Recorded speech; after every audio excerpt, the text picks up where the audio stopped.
a lot of alts started climbing. BNB is up, XRP is up, Doge is up, Chainlink is up, so and Bitcoin dominance has dropped even more. It's up here, it's at 49.9%, right? So it's not just Bitcoin going up, although Bitcoin will always lead the way. I truly believe that.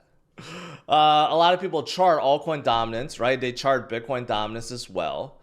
And it looks like, this is the time. After the halving event, not only do you get Bitcoin exploding, but you get alts also exploding. Let's not forget, I talk about how good 2024 is going to be, all the catalysts. Let's not forget that in the US, I know a lot of you guys are not in the US. I know that, but US, Wall Street leads the way, especially buying right now with crypto. Definitely North America and the US.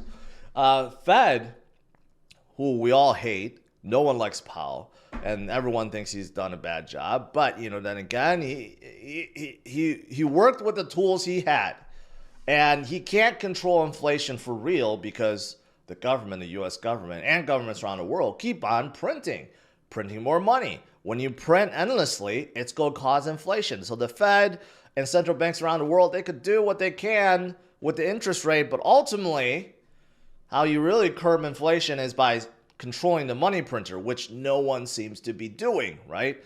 But anyways, inflation supposedly came down, so Fed rate cuts could be coming. And those of you guys that know anything about Fed rate cuts would know that that's when the economic activity of the country starts spurring up and everyone starts feeling good again and everything starts going up. Why? Because businesses can now borrow money at a much lower rate. They can expand and hire. More people have jobs. More people are making money. They're spending money. It's a cycle, right? That's why when the Fed raises rates, it does the opposite. It tries to curb economic activity. But when you have rate cuts, that could be good. Very good. And that's coming this year too. It's guaranteed it's coming this year because interest rates are already too high. So that could be coming right after the halving event. I would say June, July timeframe, latest August timeframe. But I think it comes even sooner than that because, why? There's the presidential election. And if you look at history, every presidential election year, markets are blooming. I think that's on purpose because they want to make people feel good before a presidential election, right? So most likely rate cuts go come probably in I don't know, early summer of this year. Then the markets start exploding, and then we get a presidential election in November. That's, if I had to theorize, that's what's going to happen, right?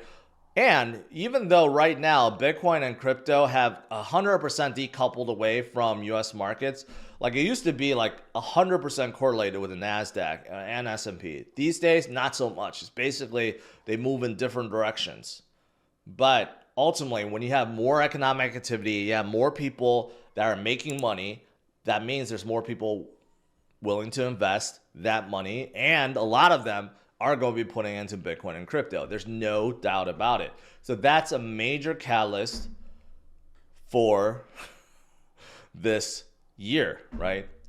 Fidelity thinks it's going to be a boom for DeFi and stablecoins and Bitcoin and everything else, right? But outside of Bitcoin, there's a lot of things going on.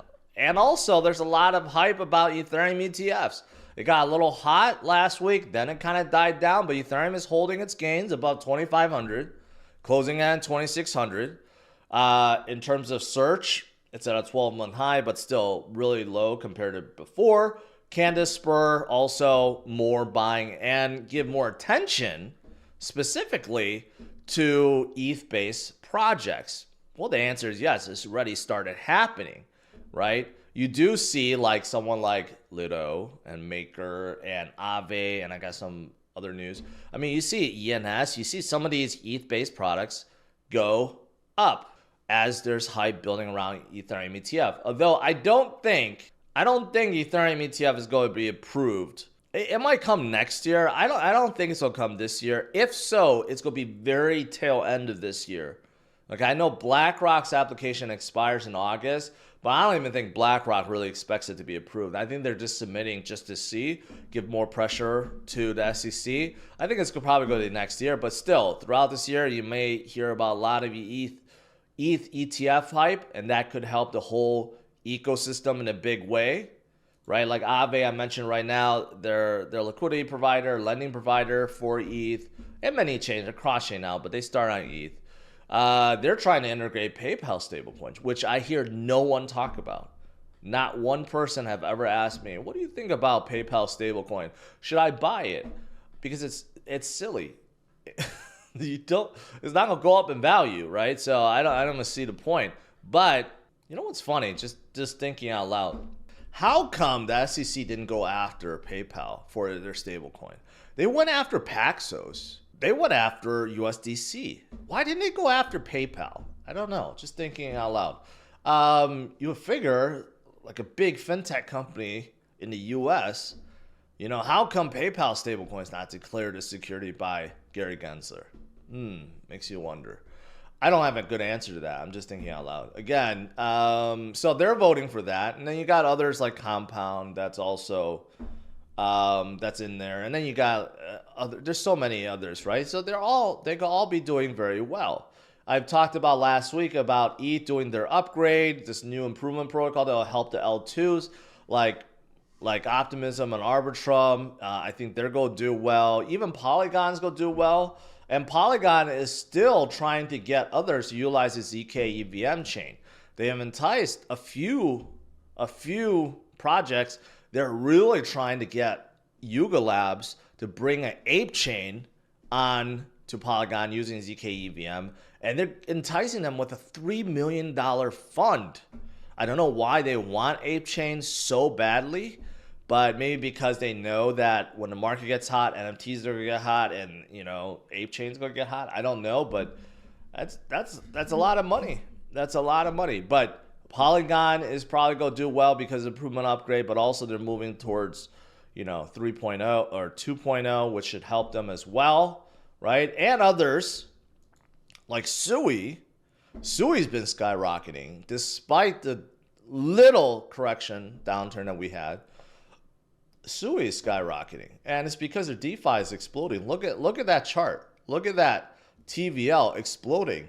$329 million. That's a lot more than a lot of major chains already, right? So Sui is another one out of the US, out of Silicon Valley. Another promising L1 out there, right? They got some projects from even Solana to join them. Solend, okay, is expanding upon Sui, and, worth taking a look. Some people have asked me, people get confused between Sei and Sui. They're two different projects. One is more decentralized around the world from a governance standpoint. One is more based in the US, but still, they're both very fast, scalable, opposite of what ETH is. Jupiter Airdrop is coming soon, end of this month. A lot of people made a lot of money when Judo, which is a liquid staking provider on Solana, airdropped its tokens, and a lot of people made a lot of money. So watch out. A lot of Jupiter is also another DeFi project within Solana, and they'll be airdropping soon.